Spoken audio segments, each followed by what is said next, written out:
Hi, I'm Andrew Wasson from Creative Guitar Studio. Thanks for tuning into my blog. It's been a while since I posted one of these. It's January 6th, 2011. Welcome to 2011.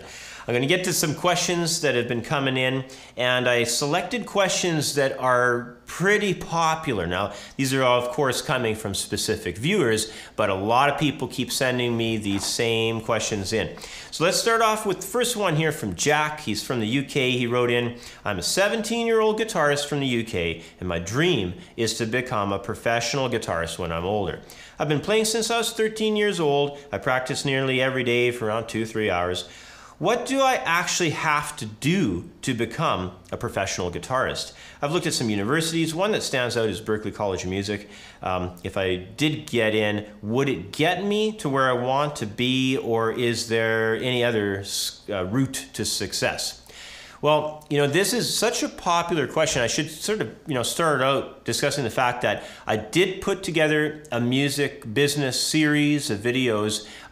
They are both on my YouTube channel at Creative Guitar Studio, and they're also on the andrewwasson.com website. So you probably should check those out, because they get into sort of, I put a lot of time into them. They get into the whole gamut of the business pretty much.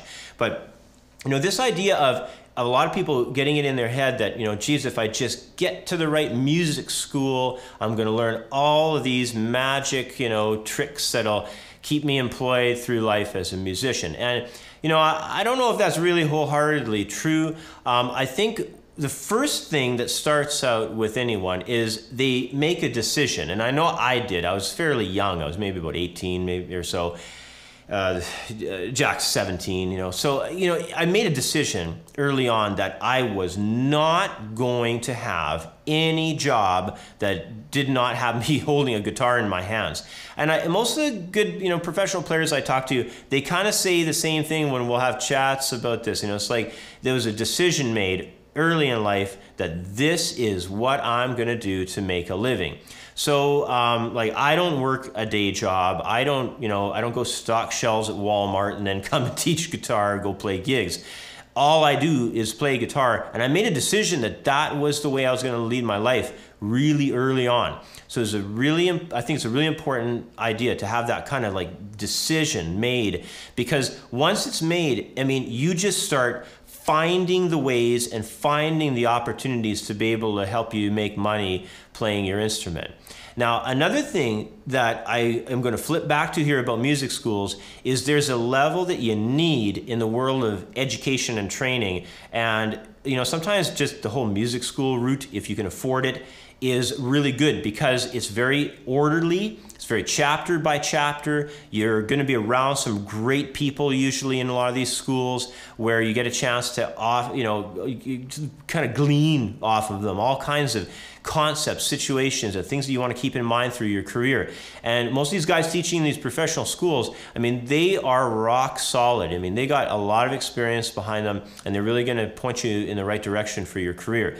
Now, the other thing I want to mention quickly about this whole business as well is it's always evolving. In this day and age about it, I highly stress to people that you've got to know and understand computers. You've got to be able to be on the internet, run websites. I'm a big believer now, at least anyway. I probably never would have believed this 2-3 years back, but YouTube is a fantastic resource. I got like 10,000 people a day viewing my channels. It's unbelievable. I could never teach that many people in one day. But, there's this whole side now that's all technology based, and if you can really tap into it and start understanding it, it's going to make money for you. And the other part of that as well is to get yourself some types of products out there, whether it's some CDs that you make and all that. There's a whole marketing side, technology side, and it's going to require unbelievable amounts of hours put into it to have any kind of success at being a musician. So I hope I kind of got you off in the right direction. It's a question that can't easily be answered, but if you have the money in the early days to hit a good music college, I'm really glad that I went to GIT and I moved out to LA and went to Musicians Institute. It was a huge plus for me, but these schools are really expensive nowadays. So if you have the money to do it, great. Or if you can get a scholarship, you know, really look into that. Anyway, next question comes to us from Paul. He's out in Ottawa, Canada. He says he has two questions, really. The first one is on a tip for controlling my breathing while playing guitar solos. I have a bad habit of holding my breath. And, you know, when I saw this question, I thought right away, years ago, you know, I was working with this horn player, and he always used to kind of diss out guitar players, you know, kind of jokingly, you know, and saying like, yeah, you guys are just all shredders all the time, and you never stop to even breathe, and, you know, not like us horn players. We phrase things properly, and we have to take a breath, you know, and I thought, you know, I never really, you know, really thought about that too much in my life, and I thought, you know, that's really kind of an interesting thing. So what I did was, you know, I went to work and I started looking at Dizzy Gillespie and Freddie Hubbard and Miles Davis, and I started analyzing a lot of these players, you know, and lifting their lines off of their albums and kind of thinking about when they would be breathing, or even like listening for when they would take breaths. And I thought, I think anyway, it made a big difference in my playing. You know, it really made me think about how melodies were structured around an ebb and a flow. And I think, you know, so in a way that horn player that I worked with, you know, where he made fun of people, I didn't think that, you know, that were guitar players, I should say, in being specific. I think it was good for me to hear that, because I don't think I ever would have really paid a lot of attention to that either. But there's one other thing I want to mention about breathing. This involves another musician I worked with. And, you know, he was always playing drums, a drummer, and his eyes were closed. I'd look back at him, and he'd be back there drumming, and his eyes would be closed. I finally said to him once, you know, what are you thinking about? Or like, how can you play drums just sitting there, you know, with your eyes closed all the time? He's saying, well, you know what, man, when I play, I meditate, and I think about my breathing. And I thought, like, you know, wow, that's wacky. That's really trippy.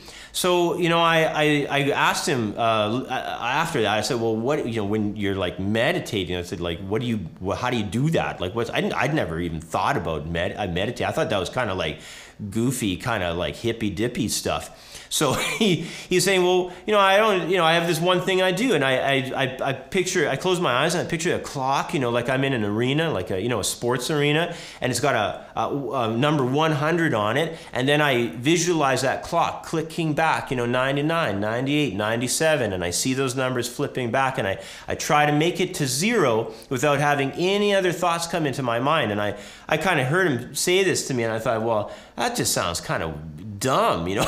So, but I later actually tried doing it, and, you know, I don't even know if I made it to about 60, and then other things were thinking about, you know, I was thinking about balancing my checkbook, and, you know, what I got to do tomorrow, and all this stuff. It starts popping into your head. So this kind of meditative stuff, you know, we start focusing on your unconscious, because you remember, like, breathing is an unconscious process. It's like, you know, balancing yourself in a chair, or, you know, getting up to walk across the room. It's unconscious processes that we don't do with our conscious mind.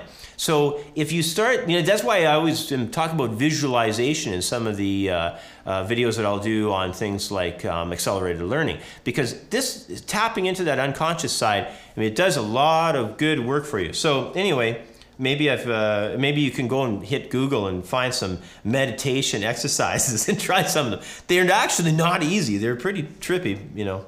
So anyway, the second question that he had.